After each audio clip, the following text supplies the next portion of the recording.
কুমিল্লা নগরীতে চোখ যতদূর যায় ধরা দেয় শত শত বহুতল ভবন।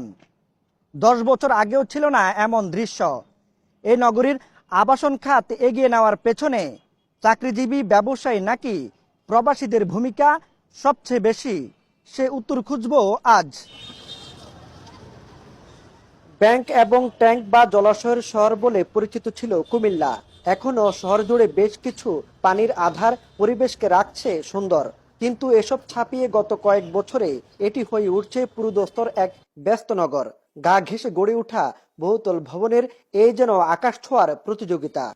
প্রবাসীদের এই বিপুল অঙ্কের বিনিয়োগ কুমিল্লা শহরকে যেমন পরিণত করেছে ঘনবসতির নগরে, তেমনি আবাসনের ব্যবস্থা হয়েছে 12 লাখের বেশি মানুষের। বিশ্লেষকরা বলছেন, স্বাচ্ছন্দ্যময় জীবন যাপনে প্রবাসীদের পরিবার বেছে নিচ্ছেন কুমিল্লা শহরকে।